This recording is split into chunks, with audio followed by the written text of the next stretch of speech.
Família, graça e paz. Atos, capítulo 2, nós vamos ler do versículo 42 ao 47, mas eu vou me deter, vou ficar somente no versículo 42 e 43. Texto conhecidíssimo nosso, base, doutrina da igreja, fundamento da igreja. Amém? Então vamos lá.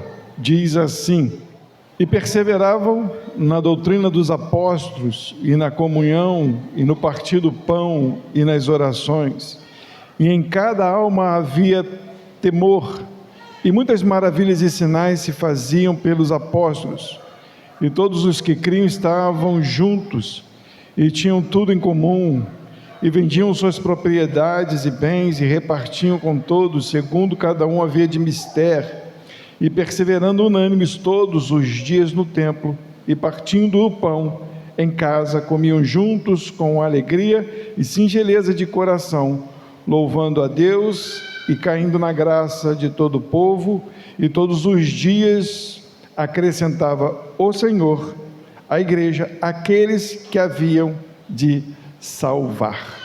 Paizinho, obrigado, ó Pai, pela tua palavra, ó Deus. Obrigado, ó Pai, pelas tuas escrituras, pela revelação que vem do Senhor, Pai, através do que o Senhor deixou para nós como base, como fundamento, como entendimento.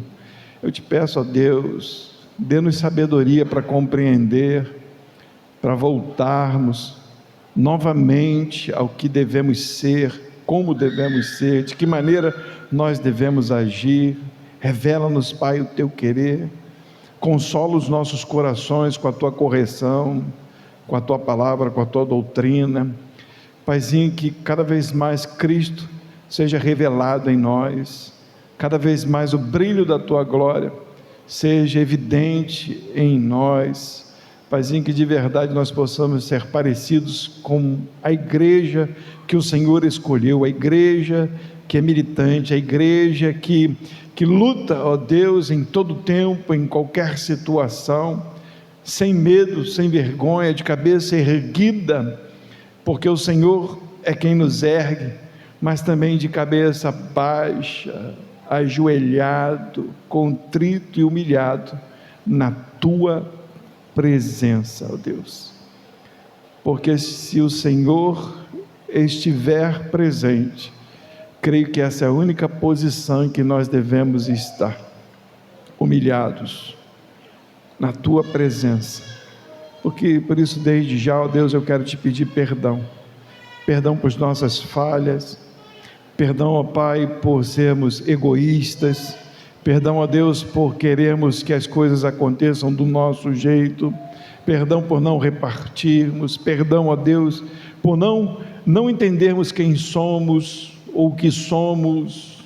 Ó Deus, nos perdoa, Pai, mas encha-nos, Pai, com a tua presença gloriosa, majestosa. Dê-nos paz neste momento para ouvir a tua voz, para entendermos os teus propósitos, os teus mistérios. Assim como nós estudamos na terça-feira, eu amo ouvir o Senhor dizer: esconderíamos algo de nosso servo Abraão, e o Senhor revela a Abraão todas as coisas que o Senhor iria fazer. E o Senhor revelou à tua igreja as coisas que o Senhor vai fazer, porque somos os teus servos. Mas parece que os nossos olhos estão tampados, ó Pai, e eu sei que é por causa do nosso pecado. Então, Pai, ajuda-nos, Pai, a compreender e a estarmos de pé, ó Deus, neste mundo tão corrupto, tão diabólico, ó Deus, e ajoelhados, e contritos, e humilhados na tua presença. Fala conosco, ó Pai, fala com os meus irmãos, acalma o nosso coração para te ouvir. Em teu nome nós oramos, amado Jesus, amém. Nós vamos falar um pouquinho sobre duas palavras que nós encontramos nos dois primeiros versículos, e eu queria que vocês me ajudassem a entender quais são essas duas palavras.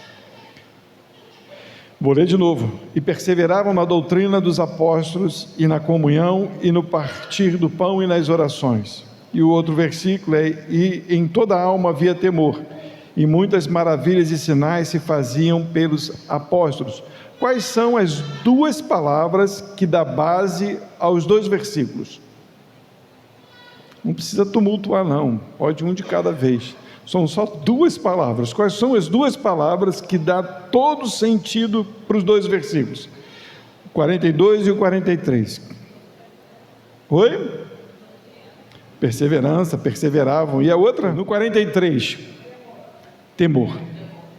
Perseverança e temor. Temor e perseverança. O que falta para a igreja? Temor e perseverança. Temor e perseverança. Perseverança e temor. Esse texto aqui, ele é maravilhoso, porque ele exemplifica uma igreja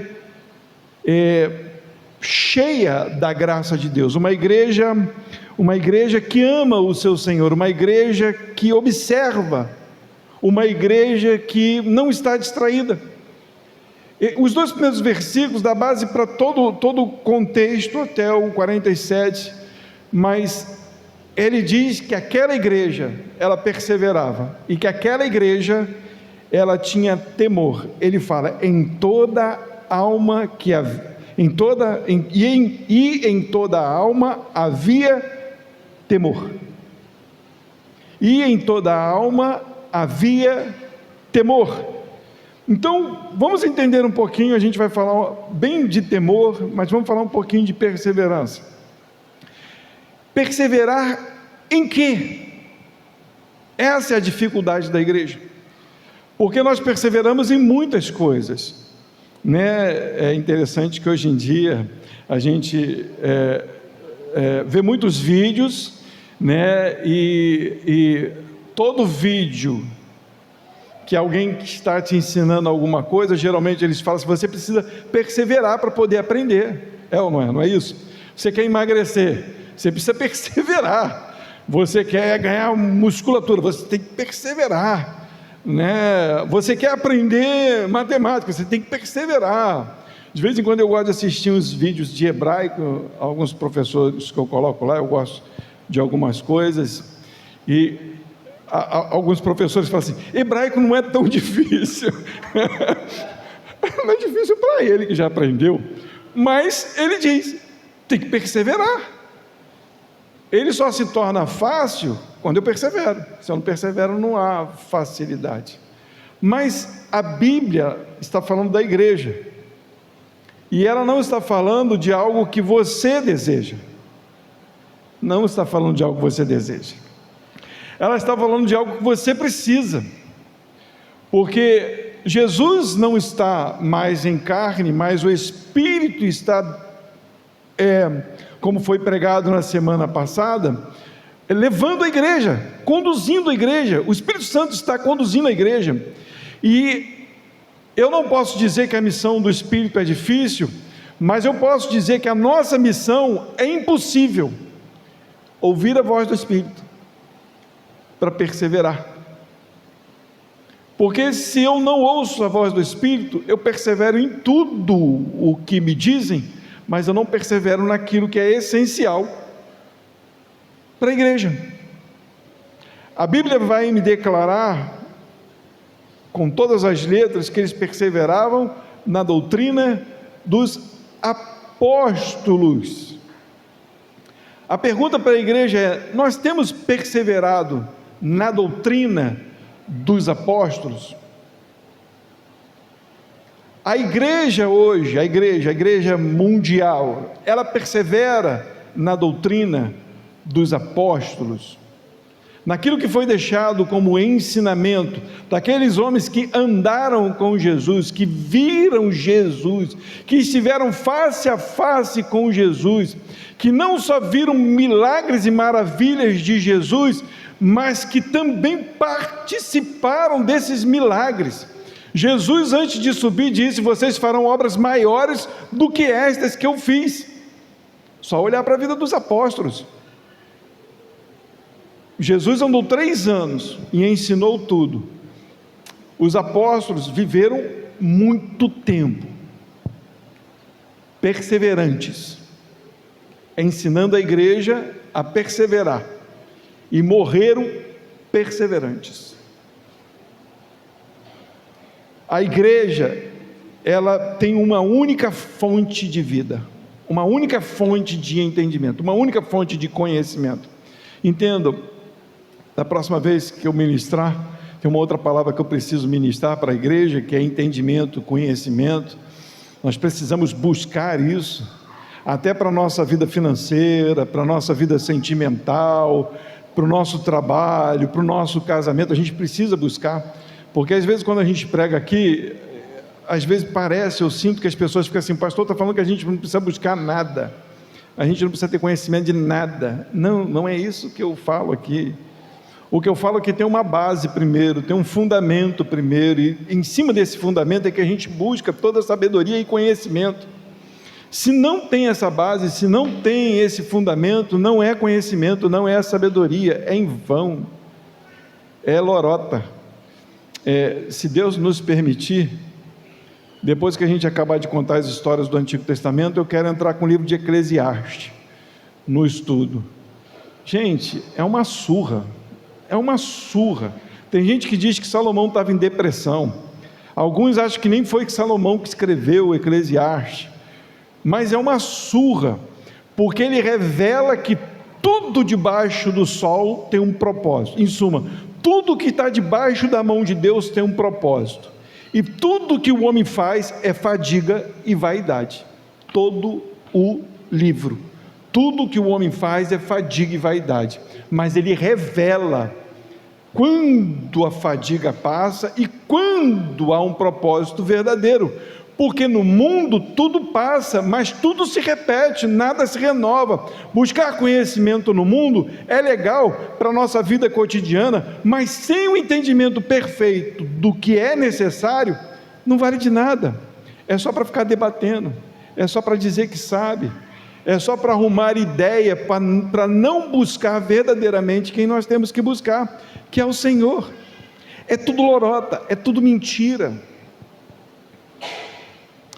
As pessoas buscam ideias para debaterem, ideias para poder se confrontarem, enquanto o Senhor não chamou a gente para isso, chamou a gente simplesmente para pregar o Evangelho, para falar da sabedoria suprema. Eu achei legal que vocês comentaram algo que eu vou falar aqui. Quem é Deus? A gente precisa reconhecer Deus. Então, para eu entender como devo andar e perseverar naquilo que devo andar, eu preciso entender qual é a fonte principal. Se eu não entendo a fonte principal, o princípio estabelecido por Deus, é tudo vão, é lorota, é vaidade, é simplesmente vaidade, é querer mostrar algo que acaba. Vou cantar uma música que amanhã acaba, vou contar uma história que amanhã acaba, vou mostrar no conhecimento que amanhã acaba. Havendo ciências, cessarão, havendo profecias, cessarão, mas a fonte principal, que se estiver em mim, permanece para sempre. E o interessante é que a gente busca só fagulhas daquilo que Deus criou embaixo do sol, só coisas do cotidiano. Não buscamos e não perseveramos no principal, na fonte de vida, que é a doutrina dos apóstolos. Não é a doutrina do pastor Eduardo, não é a doutrina da casa, não é a doutrina de um pastor reformado ou pentecostal. Não, é a doutrina dos apóstolos, daqueles que viveram, daqueles que tocaram em Jesus, daquele que recostava a cabeça no peito de Jesus, daquele que pedia socorro quando o mar agitava e mestre nos salva, daqueles que tiveram curas, viram curas e viram o céu se abrindo e os anjos subindo e descendo diante do mestre. É nessa doutrina, nesse entendimento é que a gente anda, na doutrina dos apóstolos. Persevera naquilo que está escrito, foi deixado como manual. Gente, é um manual tão lindo, e quando a gente lê ele com sinceridade, não é com mentira não, querendo buscar algo para si, com sinceridade, como a gente fica envergonhado. Eu li esses dias o livro de Eclesiastes, nossa, como eu fiquei envergonhado, é vergonha, como a gente busca conhecimento, e quando busca conhecimento em Deus, mas quanto mais a gente busca conhecer a Deus na fonte, mais a gente vê que a gente não é nada. Sabe o que a Bíblia chama a gente? De fumaça. A Bíblia chama a gente de palha, verme. Sabe o que a Bíblia fala da nossa justiça? Trapo de imundícia, me perdoe a expressão, mode-se. É o que a Bíblia diz da nossa justiça, de quem somos. Nós não somos nada. E se eu entendo que não sou nada, como é que eu busco do nada nada? Como é que eu busco no mundo algo para mim que acaba? É como se eu fizesse uma estátua para mim de algo que perece, de algo que acaba. Vou me prostrar diante de um homem que morre. Vou escutar uma pessoa que amanhã envelhece. Estamos envelhecendo, estamos acabando. O artista que você ama, o artista que você gosta, o escritor que você gosta, o pastor que você ama, o coach, ou seja lá quem for, vai morrer, vai acabar. Mas aqueles que perseveram na doutrina dos apóstolos, daqueles homens que viveram com o eterno, esses viverão e vivem e estão diante dele eternamente, hoje conhecendo coisas que é insondável, que é indescritível a nós, homens, que estamos aqui na terra, porque o que Deus revelou aqui no mundo é passageiro e é copiado. O sol nasce todo dia da mesma forma. Quando chegar o verãozão, a gente vai fazer as mesmas reclamações, as mesmas. Nossa, mas que calor, não é assim que a gente faz quando chega o verão? Né? A Luli ama quando chega o verão, porque ela detesta o frio, né? Eu também gosto, às vezes, entendeu? Mas é a mesma repetição. Mas aqueles que perseveraram, eles agora se encontram com Cristo numa eternidade e num conhecimento, numa sabedoria, em algo estrondoso que não tem fim, não se acaba. O conhecimento de Deus não é de um livro, é um conhecimento eterno, em suma, não tem fim. Tem noção do que é que passar uma eternidade, que não posso dizer passar, porque é eterno, não tem presente, passado, futuro, eterno é eterno. Conhecendo o Criador, tem noção do que é isso? É impossível nós mensurarmos, mas é isso, nós precisamos perseverar naquilo que é fato, na doutrina dos apóstolos, daqueles que viveram com Jesus, o Criador. O eterno veio a esse mundo e não deu autoridade a ninguém, só os apóstolos, para ensinar a sua doutrina. E aí eu pego a palavra de Deus e pinço versículos para mim, pinço ideias para mim, ouço homens que acoplam o conhecimento da doutrina a outros livros, a outras situações, que pervertem, que adulteram aquilo que foi deixado como ensinamento, porque é bonito, porque é uma oração legal, porque é um louvor maneiro, porque é uma estrutura, uma imagem maneira. Gente, não tem cabimento. A igreja, ela crescia no entendimento que precisavam perseverar na doutrina dos apóstolos. E fechando a ideia da perseverança, a gente precisa entender que essa perseverança não era macia, não. Eu não estou falando isso porque é fácil. Perseverar não é fácil, gente. Perseverar é horrível. Perseverar é terrível. Porque quando você começa bem, né? Faz um teste, começa a ler a Bíblia. Tenta ler a Bíblia e aprender dela todos os dias. Persevera nisso, só nisso. Tenta, mas aprender mesmo. Vou conhecer a Deus hoje, vou ler versículo por versículo, aprendendo de Deus, perseverando e conhecendo Deus. Faz isso, faz esse teste. Faz simples, um teste simples. Esquece os teus doutores, os teus mestres, esquece as tuas elucubrações, esquece. Desliga o rádio, desliga o som, vai conhecer a Deus lendo a Bíblia com sinceridade. Espírito Santo, fala comigo através da tua palavra, da voz do eterno Deus, fala comigo, e lê versículo por versículo. Quantos dias você consegue? Às vezes 1 dia, 2 dias, 3 dias. Sabe por quê? Porque a nossa mente começa a lembrar de alguém, e a gente lê a Bíblia e fala assim: caramba, essa palavra cabe para fulano. Ou então você lê alguma coisa: caramba, não é bem assim no meu coração. E aí você desvirtua o caminho da perseverança na doutrina dos apóstolos e começa a viajar naquilo que você quer como entendimento. Isso porque nós somos pecadores. Eu não estou acusando ninguém, eu sou assim, nós somos assim. Todo ser humano é assim, todo aquele que se achega a Deus é assim. E o que nos faz sair disso? Perseverança, oração intensa, porque o que ele fala aqui no versículo: perseverava na doutrina, na comunhão, no partir do pão e nas orações, participando do momento da igreja com os irmãos, familiarizando com os irmãos, tendo os irmãos como família, porque se nós não temos esta comunhão, esse partir do pão, a gente também não consegue orar. E eu vou mostrar isso para vocês, num texto que eu separei, que mostra claramente isso, porque se não tem comunhão, não tem perseverança, se não tem partir do pão, não tem perseverança, porque isso tudo faz parte de uma igreja que ama o Senhor. Sejam perseverantes, estejam unidos.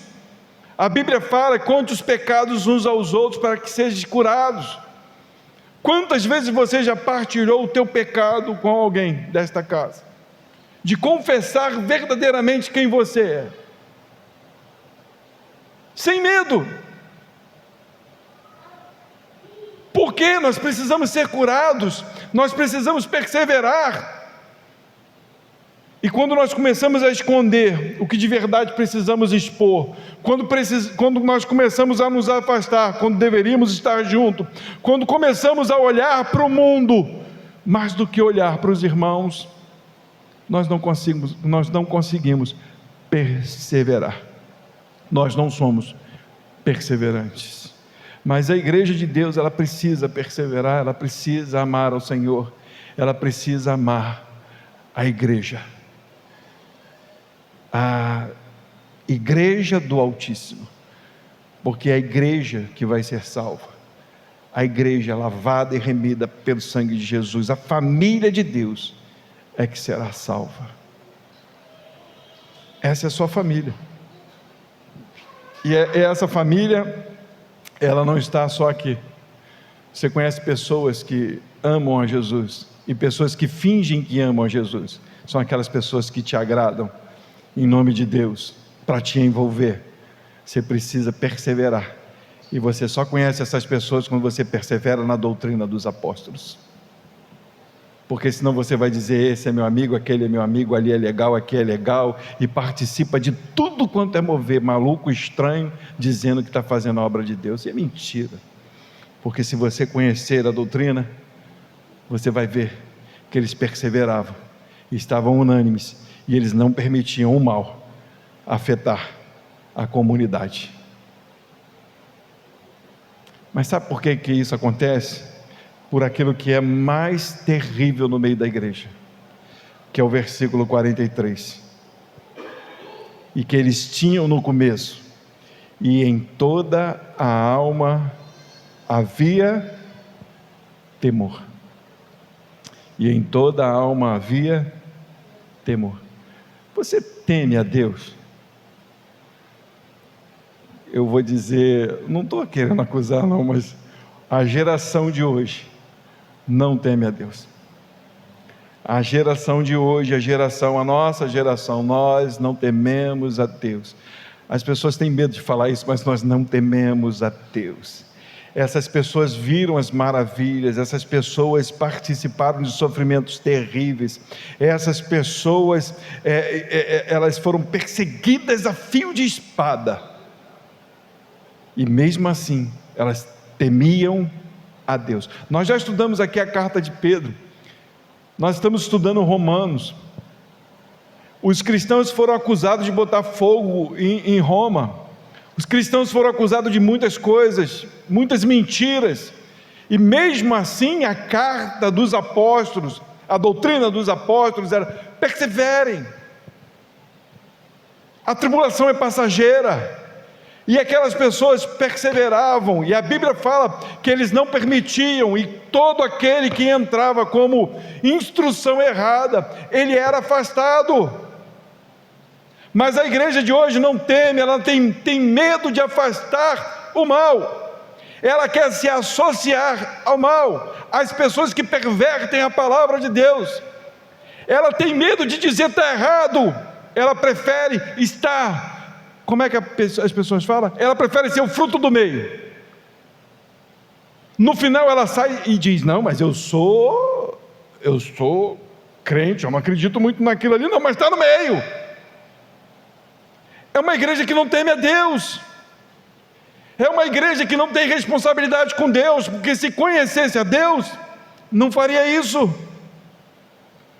Você tem noção, foi dito aqui, de quem é Deus? Tem noção? Ele é onipotente, onipresente, onisciente. Isso quer dizer que Ele é eterno. Ele tem todo o poder, todo o domínio, toda a ciência de tudo. É engraçado que as pessoas falam da eternidade assim: Deus está agora na eternidade, lá esperando ver se alguém vai fazer o bem ou fazer o mal, e Ele já prevê o futuro. Deus não prevê futuro, gente. Está diante dele, está tudo patente aos seus olhos, a eternidade está contida nele. Tem noção do que é isso? Não tem passado, não tem presente, não tem futuro. Isso foi criado debaixo do sol, foi criado para a gente. Tem noção? Lê o livro de Eclesiastes, é lindo, é formidável, ele mostra o que Deus fez na terra para o homem viver, mas ele controla, ele é o dominador. E esse Deus é fogo consumidor, e também Ele é um Deus que se ira. A ira de Deus é santa, pasmem, mas Deus pode se irar e se ira, e por causa da sua ira, muitos vão para o inferno. E para quem não sabe, até o inferno está contido em Deus, porque o inferno só é inferno, a prisão só é prisão, porque Deus existe, que se Deus não existisse e não tivesse feito, não existiria. É o que ele fala para os apóstolos: eu vou, mas fiquem calmos, se não tivesse lugar eu falaria para vocês, mas tem lugar para vocês, porque está em mim, o céu está em mim, tudo está em mim. Olha o tamanho desse Deus. E nós não tememos a Deus, a gente vai de qualquer jeito para esse Deus, a gente canta de qualquer jeito para esse Deus. A nossa geração, ela é assim, ela oferece qualquer coisa para o Senhor. Nós oferecemos qualquer coisa para o Senhor. Nós falamos para Deus: você recebe a minha adoração, recebe o que eu tenho para ti, você, como se Deus fosse um amiguinho nosso. Músicas que parece que Deus é o teu amante, teu namorado. Vem cá, senta comigo, me abraça, me faz carinho. Deus está muito distante, muito longe, porque nos falta temor. Olha o que diz aí em Êxodo, capítulo 20, eu vou ler alguns textos, só para a gente poder ter uma base do que eu quero trazer, porque falar de temor é difícil. Alguns acham que temor é medo, mas temer a Deus causa medo, causa espanto. mas alguns textos nos revelam alguma coisa para que a gente possa andar em temor diante do Senhor. Êxodo capítulo 20, 19 e 20. Êxodo 20, 19 e 20 diz assim: disseram a Moisés, olha só, fala-nos você, e ouviremos, porém não fala Deus conosco, para que não morramos. Moisés respondeu ao povo: não tenham medo, Deus veio para provar vocês e para que o seu temor esteja diante de vocês, a fim de que não pequem. A pergunta é: a igreja teme a Deus? Não, porque a gente ainda vai de qualquer jeito. Olha o temor que esse povo teve no deserto. Quando Deus começa a falar com Moisés, ele fala com todo o povo, e o monte começa a fumegar. Deus diz: tira os animais, não cheguem perto do monte, eu vou falar com vocês. E o monte começa a fumegar, e começa a ter terremoto, e Deus começa a falar lá de cima do monte. O povo, ops, pode parar, Moisés, deixa Deus falando só contigo, tá bom? Porque se Ele falar com a gente, nós vamos morrer. Temor. Eles viram, entender o poderio de Deus. E Moisés aqui é um tipo de Cristo, é a representação do Cristo. Por isso Jesus veio. Porque se nós tivéssemos que falar com Deus, nós seríamos fulminados. Então Jesus se fez homem. O Deus homem veio a este mundo para que a gente não fosse fulminado, para que através dele nós pudéssemos encontrar Deus e ver a glória de Deus, estar diante de Deus. Por isso ele veio, por causa dos nossos pecados, porque a gente não consegue alcançar Deus. Então esses homens tiveram temor, verdadeiramente viram o poder de Deus. E fica a pergunta: nós temos essa sensação de temor diante de Deus? Olha como a gente tem andado, olha o que a gente tem falado. Eu não estou acusando ninguém não, gente, entenda o que eu estou falando. Eu sei que às vezes eu sou meio arrogante, meio ignorante para falar as coisas, mas eu só quero despertar a igreja a voltar a perseverar, a voltar para o caminho que nunca deveria ter saído, a se humilhar de verdade, a se arrepender de verdade, e a gente parar com as nossas lorotas, as nossas histórias, porque a gente fica fingindo. E a gente não pode mais fingir, os tempos são curtos, está acabando. Se Jesus não voltar, a gente vai envelhecer e vai morrer. A gente não sabe nem se a gente pode sair dali e estar vivo daqui a pouco, ou até aqui dentro. Outro dia deu neurose aí. Vocês têm noção de quanto a gente precisa se aproximar de Deus? Olha outro texto aqui, Atos capítulo 5, do 3 ao 5. Olha o que diz esse texto aí, olha. Diz assim: então Pedro disse, isso Ananias e Safira, história que a gente já conhece de cor e salteado, né? Porque você permitiu que Satanás enchesse o seu coração, para que você mentisse ao Espírito Santo, retendo parte do valor. Não é verdade que, conservando a propriedade, seria sua? E depois destas... E depois de vendida, o dinheiro não estaria em seu poder? Por que você decidiu fazer uma coisa dessa? Você não mentiu para os homens, mas para Deus. Ouvindo estas palavras, Ananias caiu morto, e sobreveio grande temor a todos os que souberam do que tinha acontecido. Percebe a palavra? Isso aqui é muito legal. Qual o problema dele dar uma parte do dinheiro? Ananias propôs no seu coração vender o seu terreno, e ele disse: vou levar aos pés dos apóstolos. Por quê? Porque está todo mundo levando. Se está todo mundo levando, eu vou ficar de fora. Vamos falar assim: pô, todo mundo levou, só você não levou. E todo lugar tem isso, né? Mas a cabeça do cara, mas ele propõe diante de Deus. Os apóstolos não pediram nada, ninguém pede nada, por isso que aqui é voluntariamente. Ninguém pede nada, você propõe no seu coração. Só que se você propõe no seu coração e faz outra coisa, você está mentindo para mim? Não, porque você não propôs comigo, você propôs com Deus. Se uma coisa dessa, que para a gente parece minúscula, olha o que para Deus é gigantesca, porque Ele mentiu para o Espírito Santo. Quantas mentiras a gente faz assim? Vou te buscar mais, vou me envolver menos com o mundo, vou fazer tal coisa, vai ser assim daqui para frente. Diante de Deus eu falo isso, e amanhã a gente faz tudo o contrário. E a gente às vezes esquece de uma coisa importante: pedir perdão a Deus, porque nós votamos e não cumprimos. Não votamos com homens, votamos com Deus. A igreja teme a Deus ou não teme a Deus? Não teme a Deus. A gente não tem que voltar, não tem que resgatar temor e perseverança. Tem que voltar, gente, tem que voltar, porque a gente faz isso. Eu não vim aqui como um pastor poderoso, com uma roupa bonita, porque eu não me visto assim, com uma barba maneira, com a sobrancelha feita, com sapato bicudo, para dizer para vocês, façam como eu. Eu estou dizendo, nós precisamos, a igreja precisa, os pastores precisam, de voltar, perseverar e temer a Deus. Os entendidos e os não entendidos, os arrogantes e os simples, nós precisamos voltar a Deus.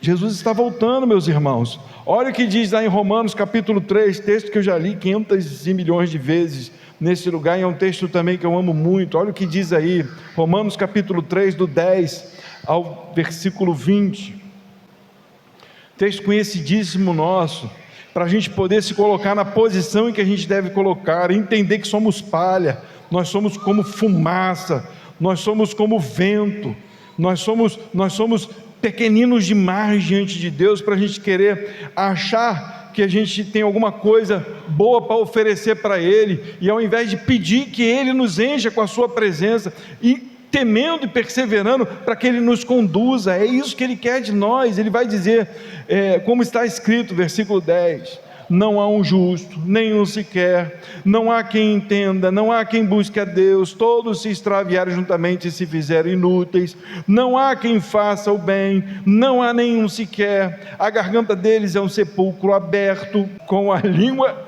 enganam, veneno de víbora está nos seus lábios. Veneno quer dizer que fala uma coisa, mas não é aquilo, tem sempre alguma coisa por trás, né? Ou quer ofender, ou quer machucar, ou então engana, né? É isso que está falando, é assim que nós somos. Não está falando do mundo, não, está falando de todo ser humano, de Gênesis a Apocalipse, e vai falar assim, os seus pés são velozes para derramar sangue. Eu nunca matei ninguém. Aí vem Jesus e fala, se você pensar, você matou. Matou ou não matou? Matou. Então matei também. Então, dá para entender como nós somos pecadores, e que precisamos perseverar e temer a Deus. Ele vai falar, nos seus caminhos há destruição e miséria, eles não conhecem o caminho da paz, não há temor de Deus diante de seus olhos. Ora, sabemos que tudo que a lei diz é dito aos que vivem sob a lei, para que toda boca fique miúda, se feche, se cale, e todo mundo seja culpável diante de Deus, porque ninguém será justificado diante de Deus por obras da lei, pois pela lei vem o pleno conhecimento do pecado. Na doutrina dos apóstolos, reconhecemos quem somos. Quem persevera na doutrina, entende quem é. E se entende quem é, teme a Deus, porque sabe que não alcança a Deus pelos seus esforços. Mas persevera, busca a presença do Senhor com humilhação. Senhor, eis-me aqui, me ajuda a cumprir os teus propósitos. Com temor, falta temor na igreja. Devemos voltar à igreja primitiva, reformar os nossos conceitos e valores na palavra de Deus, porque em toda a alma havia temor. Naquela igreja nós precisamos também. A gente precisa entender que Deus, Ele tem que ser Deus na nossa vida. Deus não é um amiguinho de escola, Deus não é um cara legal, Deus não é o nosso namorado de momentos especiais, um figurante para dar razão às minhas fábulas. É assim que a gente às vezes vê Deus.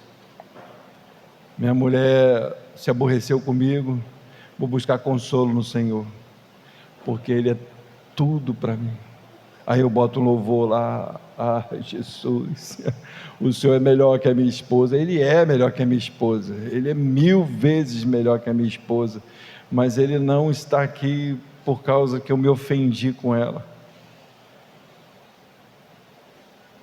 Eu devo olhar para Ele como Senhor da minha vida. A Bíblia vai dizer que Ele é o seu esposo, mas no entendimento de autoridade, de soberania, de poder, dizer e eu obedecer. Abre comigo aí, eu encerro, que é o texto que eu falei para os irmãos, 1 Pedro capítulo 3. A gente usa esses textos geralmente para falar em congresso de casamento, para falar de casamento, né?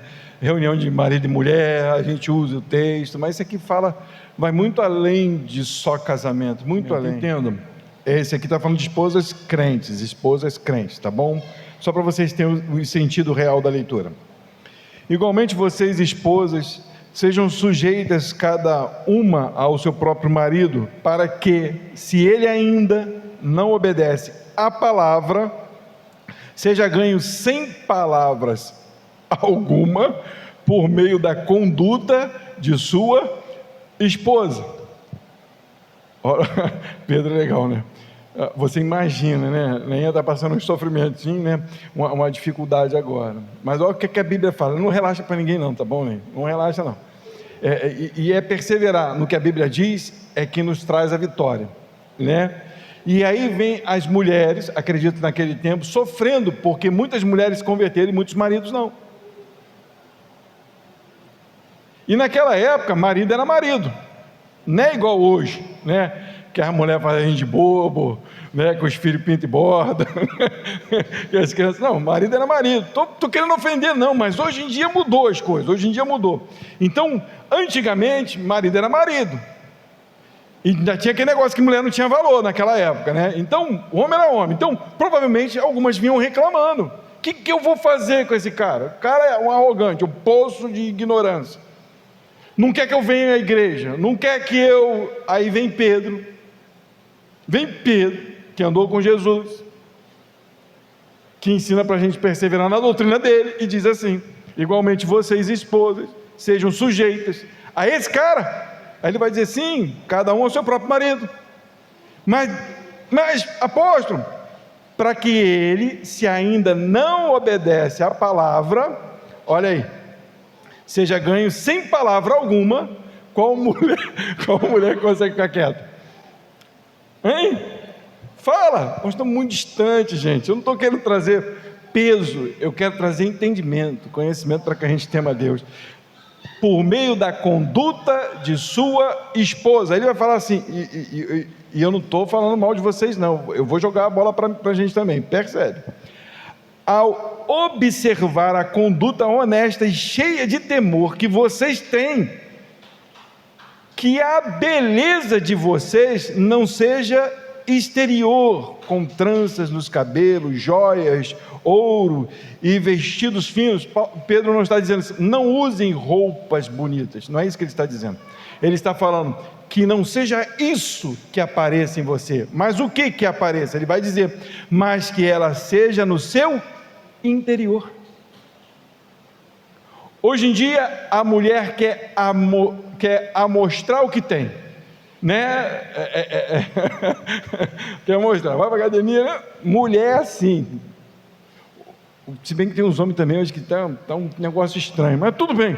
Mas hoje em dia a pessoa quer mostrar o exterior, né? Na foto tudo parece bonito, né? O cara bate na mulher, briga com os filhos, bebe pra caramba, o cara é violento, o cara faz um monte de porcaria, mas você não conhece a vida dele. Pela foto você diz, nossa, que cara, um espetáculo, né?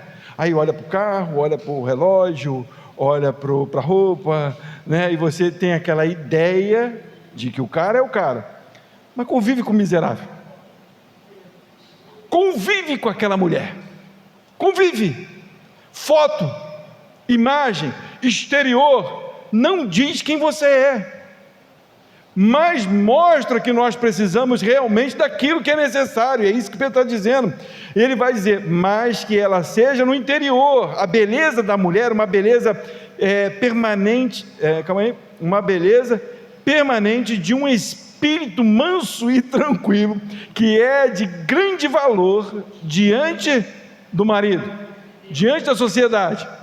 Não, de Deus. É uma beleza que transcende o mundo, é uma beleza que revela o Criador. Entenderam? A igreja que teme a Deus, a beleza dela revela Deus. Ela não revela a casa, ela não revela a igreja presbiteriana, ela não revela a igreja batista, ela não revela a igreja de parede preta, ela não revela a igreja, ela revela Deus. E esta igreja revela Deus, o seu comportamento revela Deus, a sua atitude, o seu jeito, a sua maneira de se vestir revela Deus. Se não revela Deus, só revela uma coisa: não tememos a Deus. Porque se temêssemos a Deus, nós seríamos sujeitos a Ele. E ele vai continuar falando aqui, olha só, não foi assim. Percebe, esse versículo então é um chute na canela. Pois foi assim também que no passado costumavam se enfeitar as santas mulheres que esperavam em Deus, estando cada qual sujeita ao seu próprio marido. Foi o que Sara fez, que obedeceu a Abraão, chamando-o de Senhor, da qual vocês se tornaram filhas, praticando o bem e não temendo perturbações alguma. Olha o que ele está falando. Numa época distante nossa, ele está jogando para uma época mais distante ainda. Então ele não está dizendo de algo tipo assim, que a gente diz assim, mas naquela época era de outro jeito. Não é assim que a gente costuma, agora é diferente. Não é assim que a gente fala, é assim que a gente fala. Não, mas naquela época as mulheres eram assim, os homens eram assim, aquela época já foi. Pedro, ele contradiz isso, ele está falando, naquela época, essas mulheres têm o padrão que vocês deveriam ter, porque ela obedeceu. Lembra da ordem? Sai da tua terra, da tua parentela e vai para a terra que eu te mostrarei. Sara não bateu o pé, eu não vou. Aqui eu tenho mamãe, aqui eu tenho papai, aqui eu tenho a minha casa, aqui. Ela obedeceu, ela chamou Abraão de Senhor. Nossa, né? Parece um escândalo isso, a gente ouvir isso, mas isso é temor, não a Abraão, a Deus. Entendeu que Deus estava no negócio. Mas aí você fala, mas só ficou para as mulheres? Não, olha o versículo 7, maridos, vocês igualmente. O que quer dizer igualmente? Da mesma forma. Ele está falando, mulheres sejam assim, maridos igualmente, não tem diferença. Por que ele fala algumas coisas diferentes? O papel do homem e da mulher tem diferença, mas nessa época e na época em que nós vivemos, obediência para a mulher é algo, amor para o homem é uma dificuldade, obediência para a mulher é uma dificuldade, isso é fato, não podem chiar à vontade, mas é comprovado, não só fora, mas biblicamente, que obediência é algo difícil. Mas ele está dizendo, maridos, vocês igualmente vivam a vida comum do lar com discernimento, dando honra à esposa. Por que dando honra à esposa? Porque Deus mandou Jesus para levantar uma igreja para si e honrou essa igreja morrendo por ela. Você está disposto a morrer pela sua esposa? E é você que morre por ela, é o homem que morre por ela. Porque a mulher não morre por homem, não. Por quê? Porque isso não é problema delas, é problema nosso. Porque foi Cristo que morreu por nós. Está querendo saber se vai morrer mesmo? É um questionamento. Mas isso tem que estar no nosso coração. Obediência e honra a Deus. Porque assim é revelado o temor que a igreja de Deus tem ao seu Senhor. Perseverança e temor. Temor e perseverança. No finalzinho ele vai falar, por ser a parte mais frágil e por ser coerdeira da mesma graça, não tem diferença, a mulher não é salva por causa do homem, os dois recebendo Jesus são salvos. Agindo assim, os corações de vocês não serão, as orações, eu botei coração com oração aqui, é cabeça, as orações de vocês não serão interrompidas. A igreja de Deus tem tido a sua oração interrompida. Eu estou usando para a igreja, não estou usando como casal, porque esse texto revela isso também. A igreja tem a sua oração interrompida, porque não há amor, não há temor, nem perseverança. Não há obediência. Não há dedicação. Não há comunhão. Não há partir do pão. Qualquer coisa que muda, há uma crise no meio da igreja. Esses dias alguém teve um sonho. Eu não sou de ficar ouvindo sonhos, mas eu presto atenção, que nem tudo é de Deus, mas tem coisa que vem de Deus. Às vezes até algo que não veio de Deus, mas revela algumas coisas, porque Deus está acima de tudo e é Senhor de tudo. Alguém teve um sonho e disseram que nesse sonho a igreja estava aqui cheia e vários pratos, não sei se era um almoço, alguma coisa desse tipo, e as pessoas entraram, os membros, disseram que eram nós, os membros, e cada um comia a sua parte, e ninguém se importava com o outro. Isso já me contaram já tem um tempo, antes de mudar o horário, antes de mudar tudo, e eu fiquei preocupado, porque às vezes a gente tem essa ideia de que a gente precisa se alimentar para a gente e não me alimentar ou alimentar o outro, porque a igreja de Deus, ela agora não é mais a família Fernandes, não é mais a família Maza, não é mais a família Botelho, esqueci, não é mais a família, não é Almeida, Almeida não, é Ribeiro, é Almeida ou Ribeiro, eu esqueço, hein, ô Ismael? Oi? Oliveira, que Ribeiro, rapaz, Oliveira. Ah, é Ribeiro?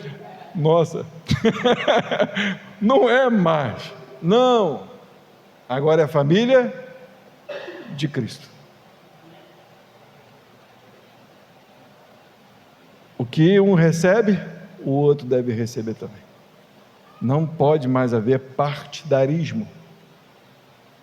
E não estou falando por causa de uma situação ou outra, estou falando por causa de várias situações.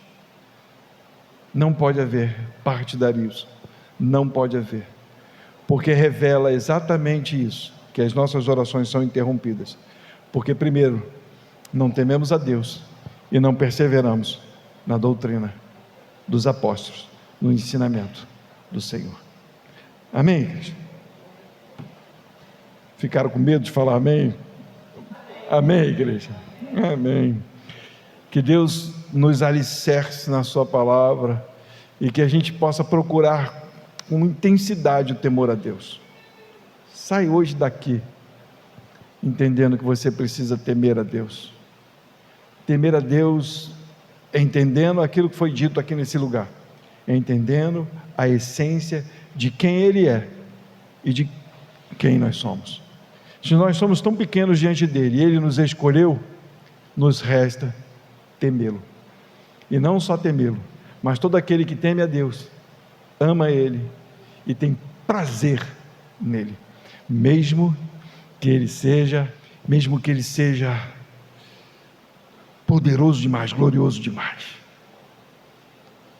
É o momento de nós olharmos com toda a vontade do mundo e dizermos: Senhor, eu quero mais de Ti, eu preciso do Senhor, Eu preciso me humilhar diante do Senhor. A gente precisa lembrar de Isaías. Quando Deus se revela a Isaías, ele diz: vou morrer, os meus olhos viram o Rei. Eu vou morrer, porque os meus olhos viram o Rei. E Deus vem e pega uma brasa do altar e purifica Isaías. Que nós sejamos purificados essa noite, para que a gente possa ver o Rei, o Senhor da glória.